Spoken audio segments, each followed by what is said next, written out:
Viena parece permanentemente envuelta en una atmósfera intemporal y vagamente abstracta, ligada al recuerdo de un antiguo imperio y a una cultura tradicionalmente cosmopolita. El pasado le ha dejado una pátina de grandiosidad y una cierta tristeza.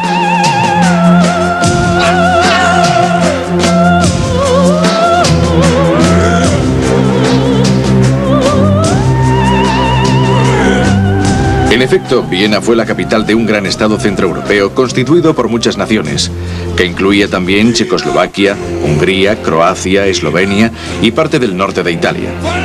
Este superestado, que para muchos era la prefiguración de la Europa unida, se desmembró definitivamente al final de la Primera Guerra Mundial. Hoy, Austria es un estado pequeño, fundamentalmente alpino, con una capital que aparece como la gran cabeza de un cuerpo que ya no existe.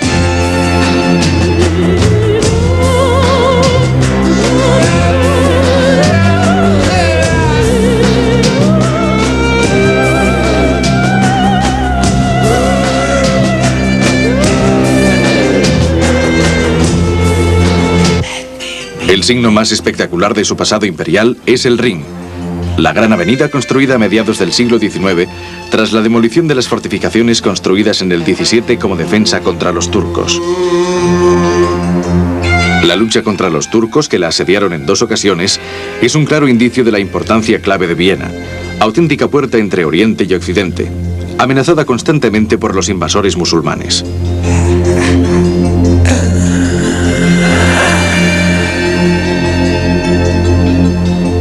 El período dorado del desarrollo de Viena comenzó en la segunda mitad del siglo XVII, cuando se venció definitivamente a los turcos, y se caracteriza por un fuerte influjo conservador católico.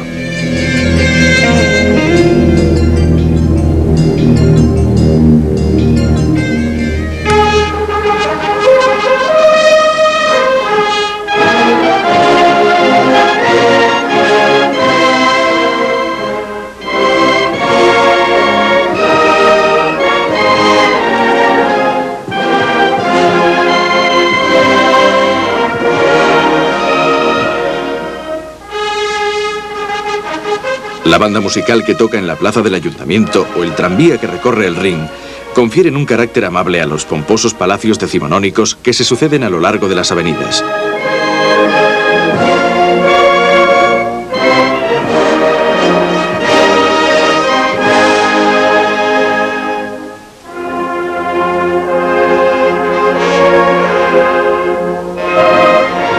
El Museo de Historia Natural y el Kunsthistorisches Museum, en el que se conserva la principal colección de arte de Viena, delimitan una plaza en cuyo centro se alza el monumento a la emperatriz María Teresa, que fue a la vez padre y madre de la patria. En efecto, no solo fue una soberana ilustrada y victoriosa, sino además madre de 16 hijos.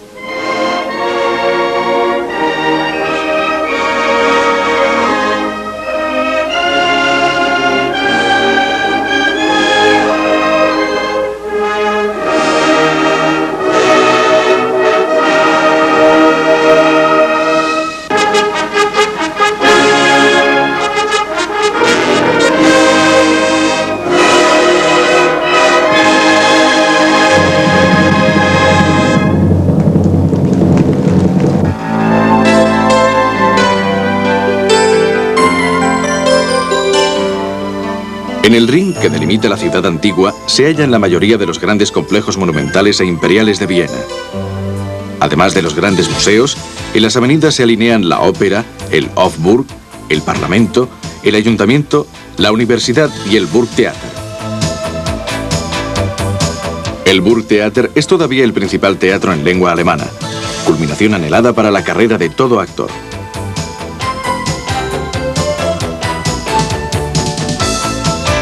En la Universidad de Viena impartió sus clases Sigmund Freud, que tendría una gran influencia en el siglo XX con su teoría del psicoanálisis. La segunda mitad del siglo XIX, pese a la Guerra de la Independencia y las revueltas antiaustríacas, constituyó otro periodo de prosperidad para Viena. El venerado emperador Francisco José llevó a cabo una monumental renovación urbana.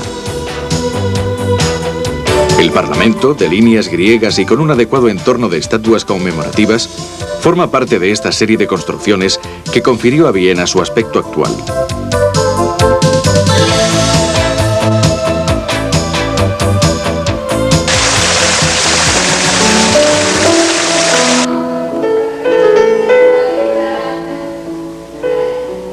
La ópera de Viena, unida al nombre de Mozart, es famosa por su escuela de danza y por el ritual baile anual.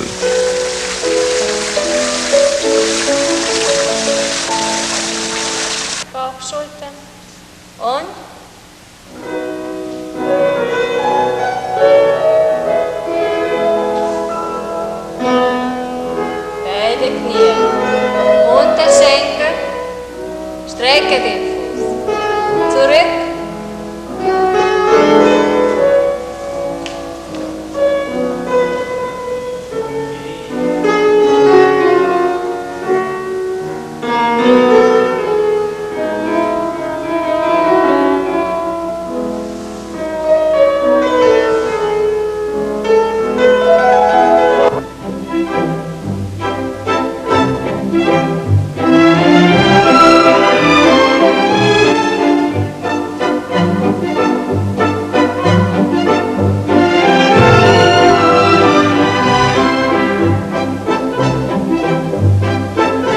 El parque de la ciudad, con sus monumentos a los grandes músicos vieneses, recuerda que Viena fue la capital mundial de la música a lo largo de casi 2 siglos, desde Mozart y Haydn hasta Schoenberg y Johann Strauss.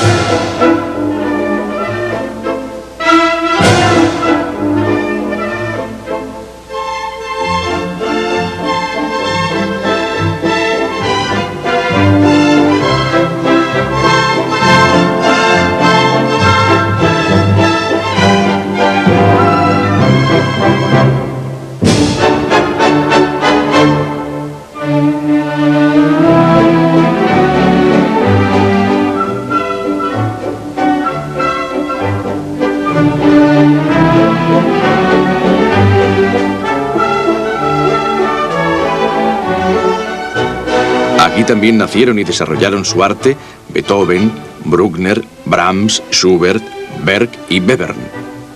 En Viena o en sus alrededores pueden visitarse las que fueron viviendas de los grandes músicos o los museos dedicados a ellos.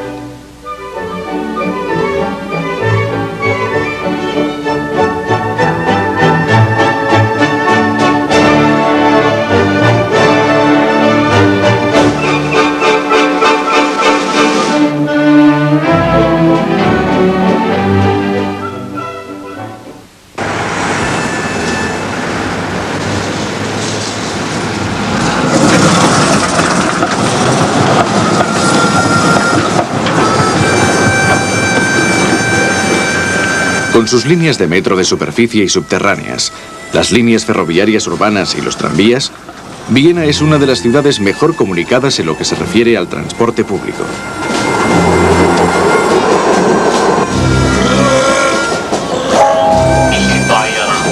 Allgemeines Krankenhaus.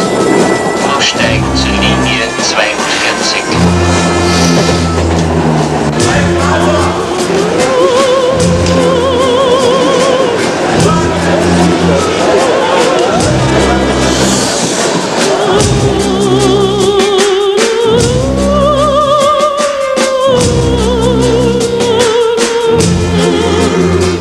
Tradicional crisol de nacionalidades hasta la Primera Guerra Mundial, Viena se ha convertido de nuevo en lugar de encuentro y de intercambio internacional a pequeña o a gran escala. En puntos como Mexico Flats se ha reactivado el trueque y el intercambio de objetos insignificantes y de informaciones valiosas gracias a los trabajadores de los países vecinos y a los inmigrantes de la Europa Oriental.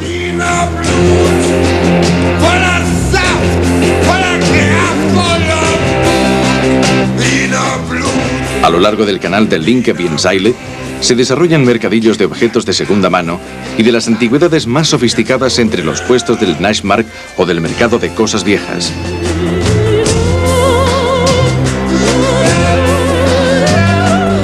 Preciosos objetos de decoración centroeuropeos, cristales de Bohemia, platería, alhajas, cerámicas, nos transportan al dorado encanto de ambientes burgueses o incluso tal vez aristocráticos, irremediablemente desaparecidos.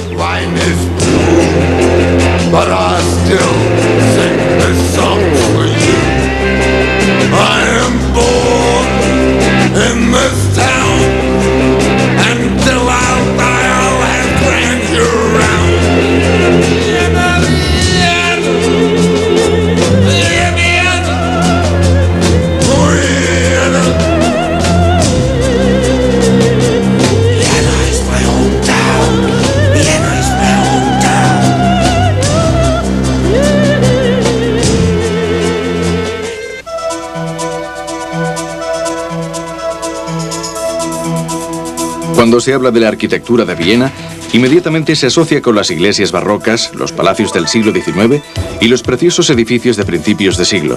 Sin embargo, en el período comprendido entre la posguerra y la actualidad, la ciudad se ha dotado de modernísimos barrios de congresos y ha integrado en su entramado urbanístico algunos de los ejemplos más sorprendentes del arte contemporáneo.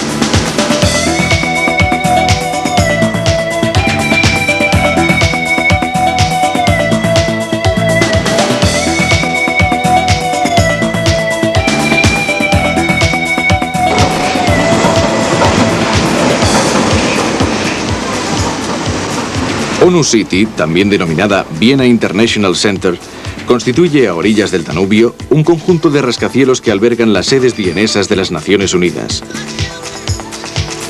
Se renueva así la vocación internacional de Viena, que también encuentra su expresión cotidiana en los hechos pequeños, como por ejemplo el partido de béisbol que juegan los hijos de los funcionarios americanos.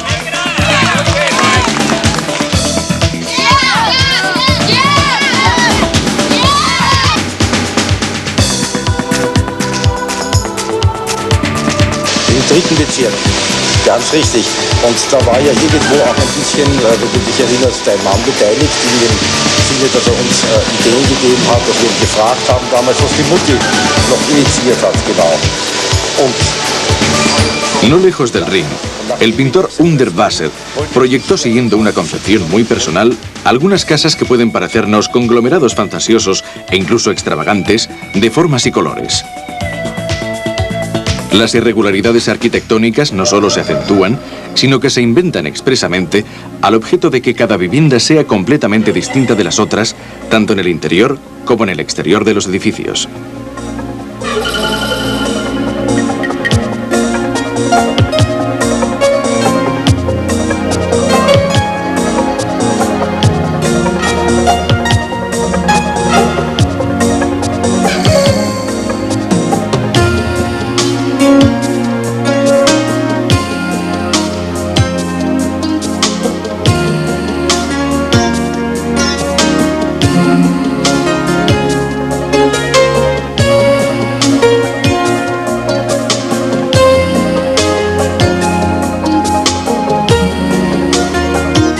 Remontándonos en el tiempo, encontramos otro de aquellos edificios míticos que resumen toda una ideología, la Karl Marx Hof, un famoso ejemplo de viviendas populares que proyectó el gobierno socialdemócrata en los años 20.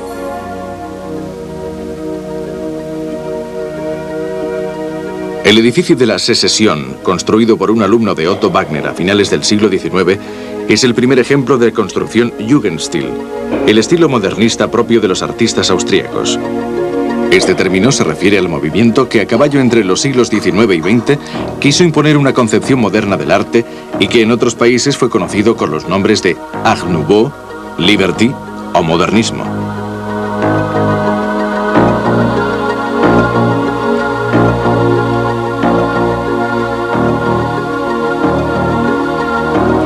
En el interior se ve un fresco de Gustav Klimt que tiene como tema la Novena Sinfonía de Beethoven. Klimt, del que también vemos algunas obras expuestas en la Galería Austríaca del siglo XX, es el equivalente en pintura a Otto Wagner.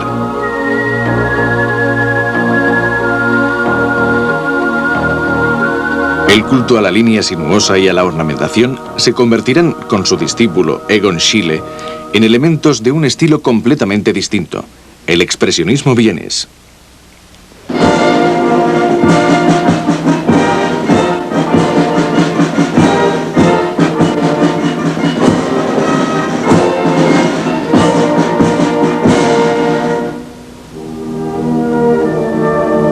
La estación del metro de Karlsplatz, de mármol y con ornamentaciones doradas, es la obra más conocida de Otto Wagner, el auténtico ideólogo de la arquitectura Secession-Stil vienesa.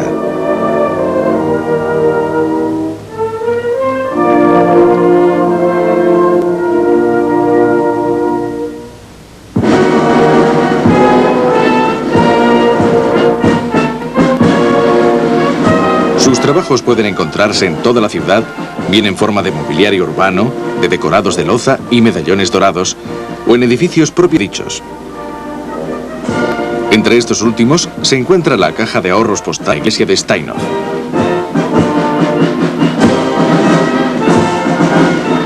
De la estilización moderna de la iglesia de Steinhof, pasamos al gótico de la Augustinerkirche, la iglesia en la que Napoleón se casó por poderes con la hija del emperador de Austria, y en la que Francisco José contrajo nupcias con la famosa princesa Sisi, es decir, Elizabeth de Baviera. La Karlskirche domina la Karlsplatz, una enorme extensión en plaza y en parte parque, a espaldas del Rin. Las dos columnas triunfales frente a la iglesia están inspiradas en el modelo de la columna trajana de Roma. La iglesia barroca de los jesuitas domina la plaza Am Hof, la mayor del casco antiguo de la ciudad. La Peterskirche recuerda muchos elementos arquitectónicos de San Pedro de Roma. La plaza de San Esteban, dominada por las agujas de la catedral, es el corazón de la ciudad antigua. Desde arriba se distingue perfectamente el típico laberinto urbanístico que caracteriza los centros medievales como Viena, una ciudad que creció en torno a sus viejas iglesias y plazas. La catedral es una de las mayores realizaciones del gótico europeo y se caracteriza por su tejado de vertiente muy pronunciada, revestido con mosaicos de colores.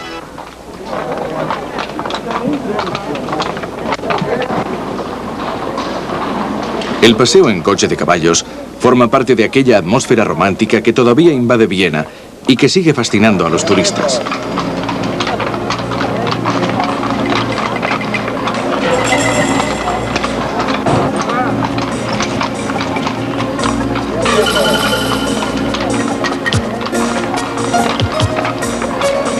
Bajo las agujas de San Esteban, en el barrio de la Blutgasse, aún pueden verse viejas casas con patios que tienen doble salida a calles diferentes, una de las características de la ciudad.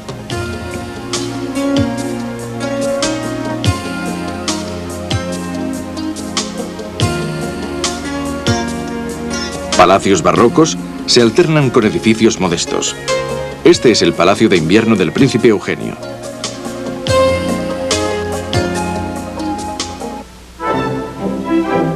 Der Tod, das muss ein Wiener sein.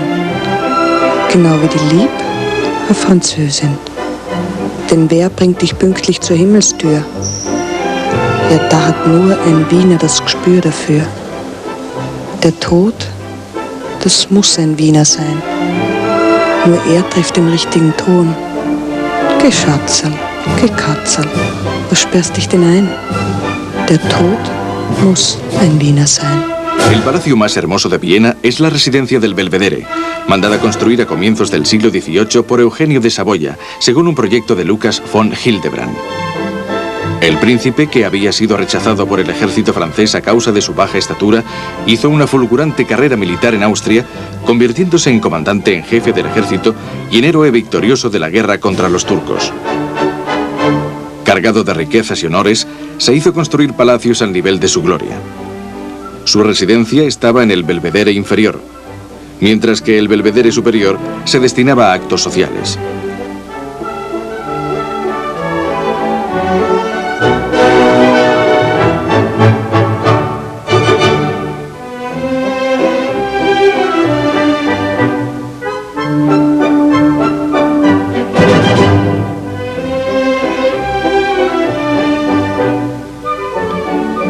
En el Belvedere inferior, la sala más importante y fastuosa era la de los mármoles, en cuyo centro destacan las estatuas originales de la Fuente de la Providencia, obra de Donner, que en un principio estaban en el Mercado Nuevo.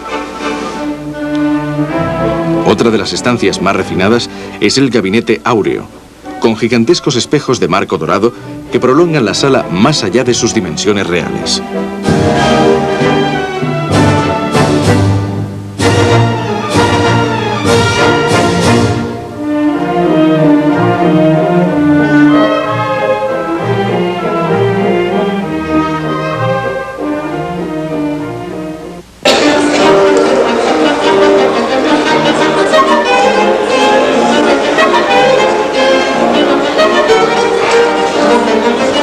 Uno de los símbolos más vivos y agradables del refinado pasado de Viena es la Kaffeehaus.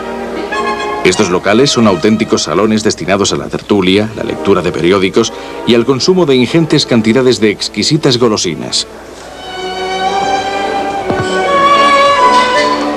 Este es el Café Central, antes frecuentado por escritores y poetas y todavía hoy amenizado por deliciosas músicas vienesas.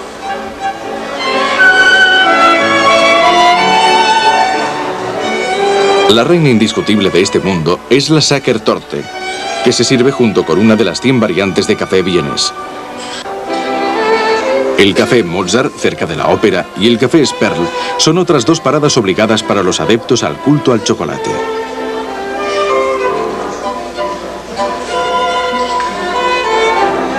El templo de la pastelería es Demel, antiguo proveedor de la corte. El origen del consumo de café en Viena se remonta al botín de guerra capturado los turcos a finales del siglo XVII, que incluía algunos sacos de café. También unido a los turcos está el origen del croissant, que los vieneses llaman Kipferl. Su forma de cuerno podría ser una irónica alusión a la media luna, el símbolo musulmán.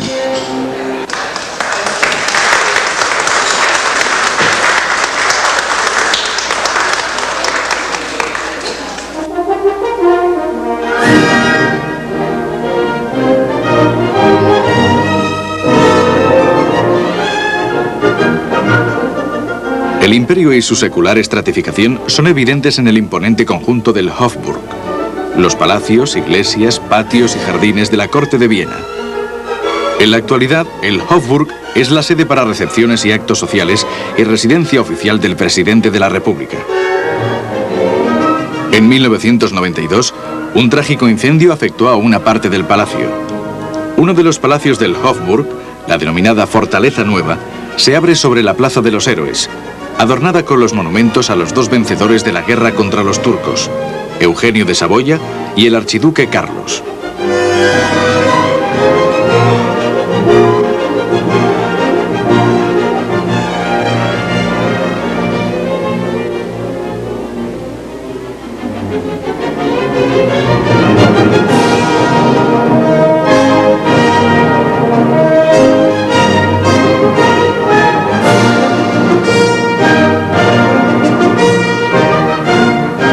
En el lado opuesto se halla la Josefplatz, considerada la plaza más hermosa de Viena, rodeada de palacios barrocos y cerrada por el Palacio Pallavicini.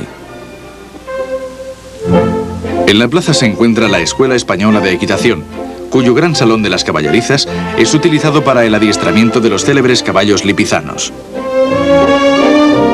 Los ejercicios de estos caballos son todavía hoy uno de los grandes espectáculos que ofrece Viena. La sala, de 55 metros de largo con 46 columnas que sostienen la balconada, fue construida por Fischer von Erlach y alcanzó gran celebridad por sus fiestas.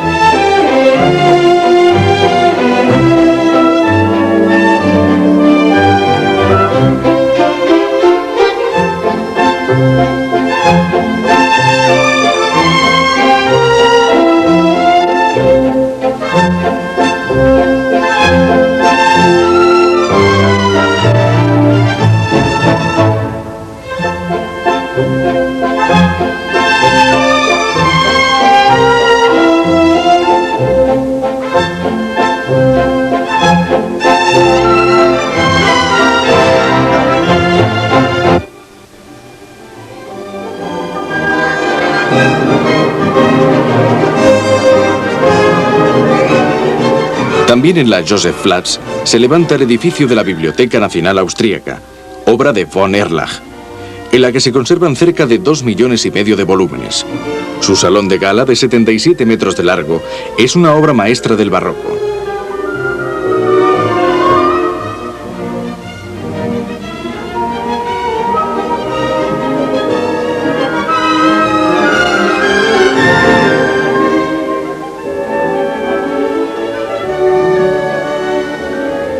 Desde los patios interiores se accede a los alojamientos y cámaras del tesoro. Es muy interesante destacar el contraste entre el lujo de la corte y la extremada sencillez de costumbres del emperador Francisco José, el soberano que, debido a la excepcional duración de su reinado, ejerció una influencia considerable durante gran parte del siglo XIX.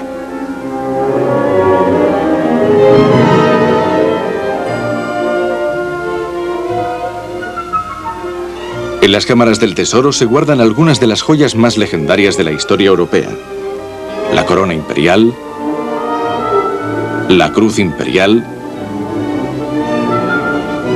y la lanza sagrada, usadas en la coronación de los emperadores del Sacro Imperio Romano. así como un cuerno que se cree perteneció al legendario unicornio, símbolo de Cristo.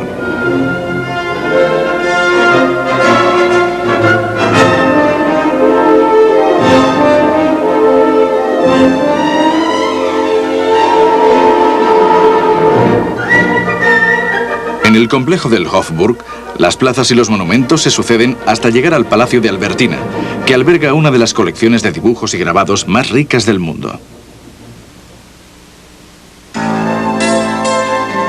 Junto al Palacio de Albertina se abre el Burggarten, el jardín que mandó construir Napoleón sobre los bastiones derruidos.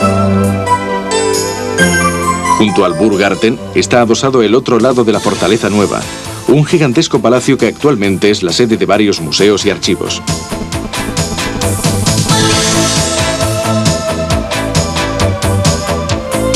En el parque se encuentra el único monumento dedicado a Francisco José.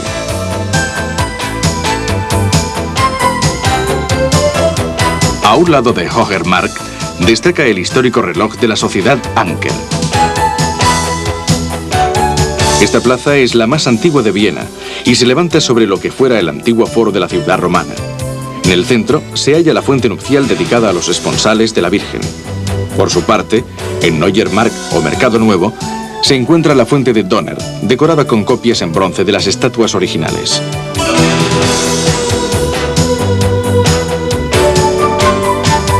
Por las afueras de Viena fluye el Danubio, en cuyas orillas se halla el Donaupark. Como puede verse, el río es mucho menos azul de lo que afirma el Vals de Strauss. El Danubio es fundamental para los transportes y está considerado una vía fluvial internacional.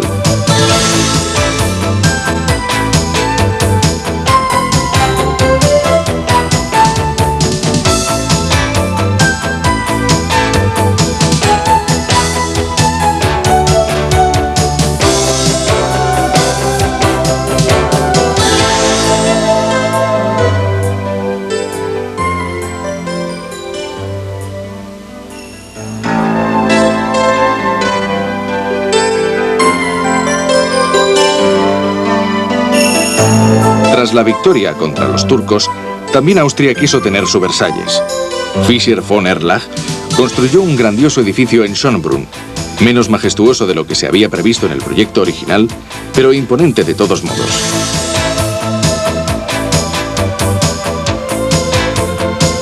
Era tal el símbolo de poder real que había alcanzado este castillo en la Europa decimonónica, que cuando Napoleón entró vencedor en Viena, quiso ocupar las estancias de la emperatriz María Teresa.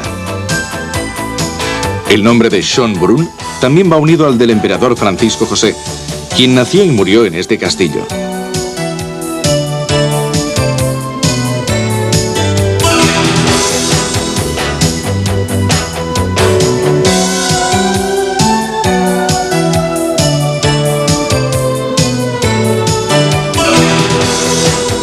El parque es uno de los más importantes jardines de estilo francés y tiene una extensión de casi 2 kilómetros cuadrados.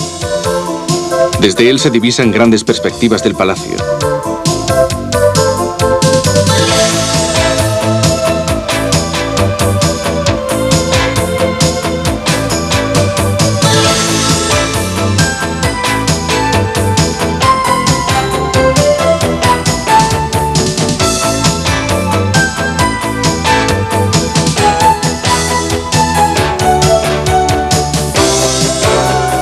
El parque se extiende entre el castillo y la colina de la Gloriette, un recinto porticado de estilo neoclásico que lo corona. La Gloriette, además de ser un conjunto ornamental, constituye con sus figuras esculpidas un monumento conmemorativo a los muertos de la guerra.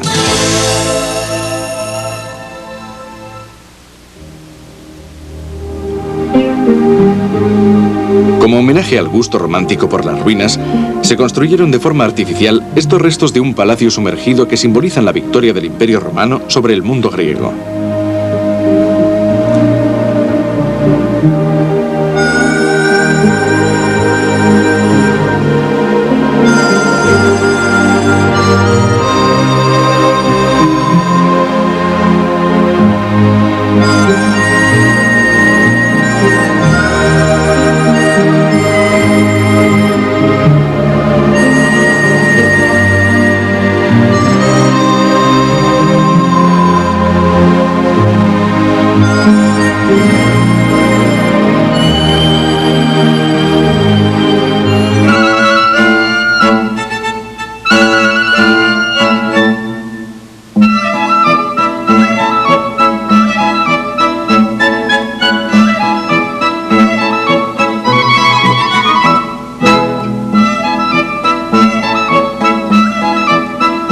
Además de sus espléndidos jardines y fuentes, en el parque de Schönbrunn se halla también el zoológico más antiguo de Europa y el invernadero más grande del continente.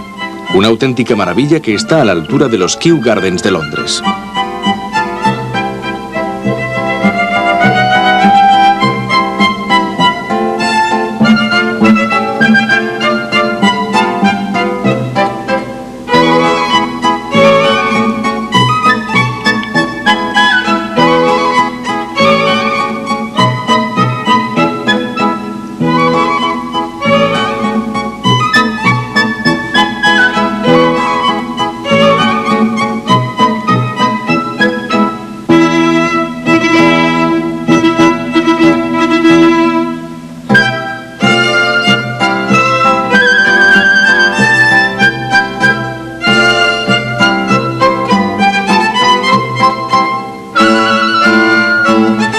El período de máximo esplendor de Schönbrunn coincidió con el Congreso de Viena, celebrado en los años 1814-1815.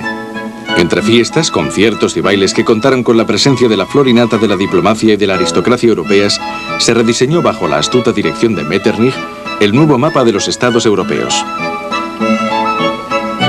Schönbrunn se asocia a la ideología de la restauración de los viejos valores y de las clases sociales que se habían desvanecido durante el período napoleónico.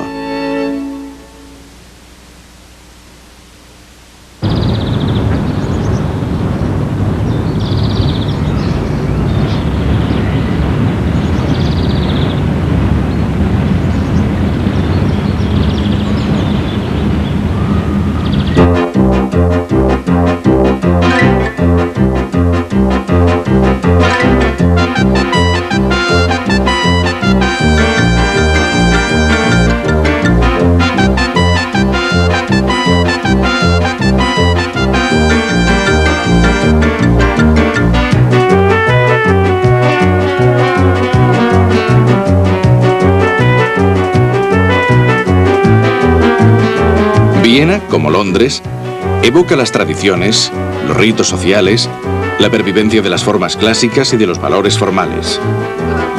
El concurso hípico es el marco apropiado para las elegancias discretas, los encuentros de clase social alta, el recuerdo de un mundo gentil ya desaparecido.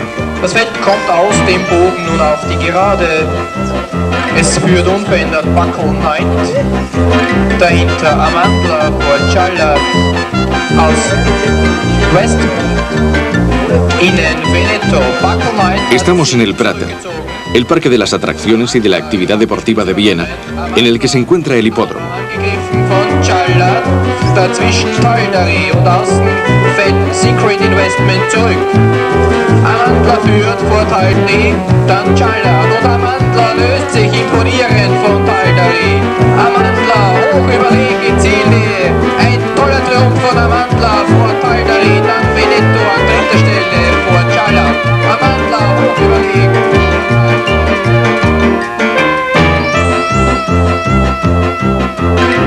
El Prater se extiende entre el Danubio y su canal derecho y tiene una superficie de casi 1.300 hectáreas. En su origen era una reserva real de caza, aunque ya en 1776 se abrió al público. En él pueden practicarse todo tipo de deportes, y también hay teatros de marionetas, pistas de baile, norias y todas las atracciones propias de un parque enorme y bien surtido.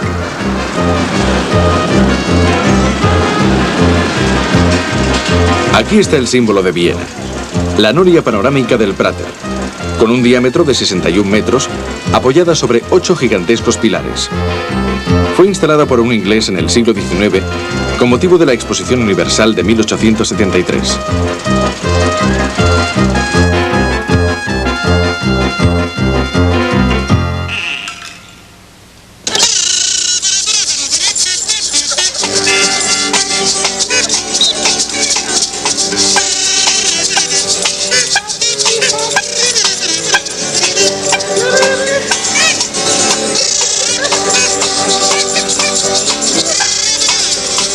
La Kärrnerstraße es la calle de las tiendas elegantes, desde hace algunos años convertida en zona peatonal.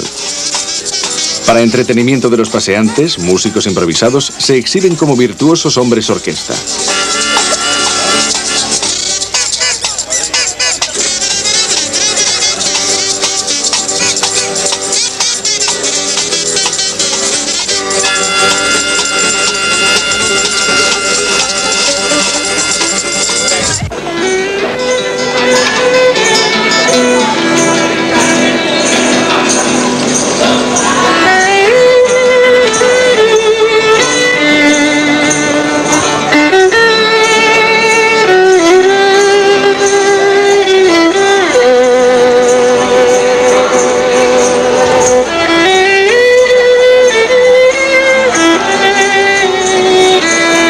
La plaza de San Esteban, punto de partida de esta calle, ha sido completamente reestructurada y transformada tras los daños que sufrió durante la guerra y por las obras de construcción del metro. En la actualidad ha recuperado su condición de corazón físico y social de la ciudad, de centro del barrio más antiguo y de encrucijada de las calles para pasear y para las compras.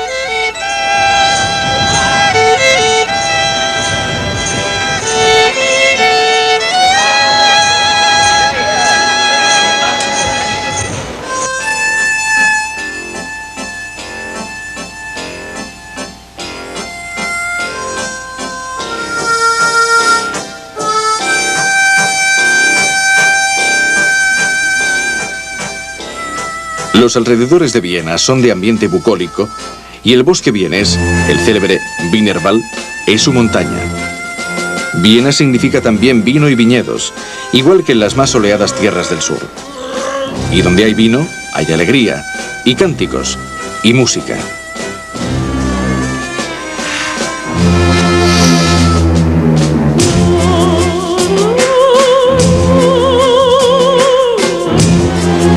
Y entre románticos castillos y alegres hosterías, uno se olvida de que la metrópolis está a solo 15 kilómetros y que avanza implacable devorando el campo.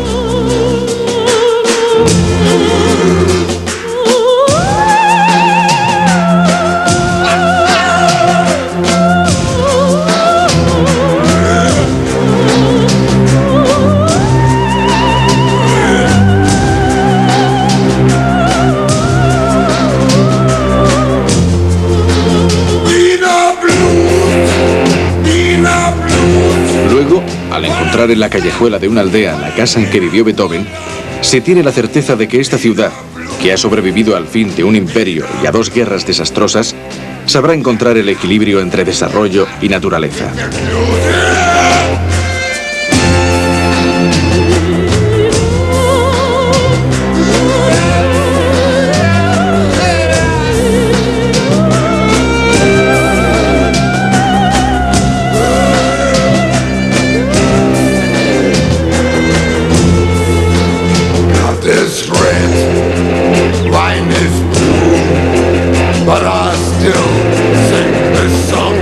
En los pacíficos Heuriger, es así como se llaman las hosterías rústicas de los alrededores, se saborea el vino nuevo, se consumen sencillas comidas campestres y se conversa abiertamente con los vecinos de mesa, aunque uno sea extranjero y tenga poca familiaridad con la lengua del lugar.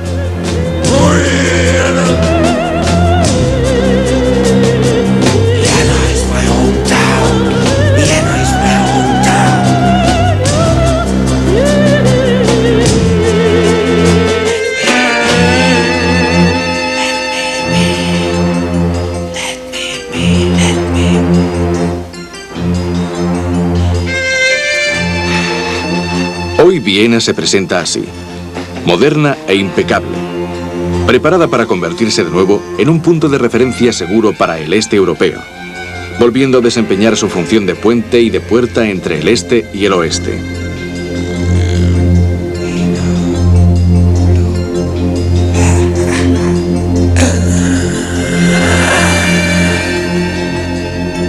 La Finis Austriae está lejos, y la nostalgia solo es una costumbre cultural. Viena resurge tras un profundo letargo que, en definitiva, ha dejado amplias pinceladas de fascinación sobre su semblante.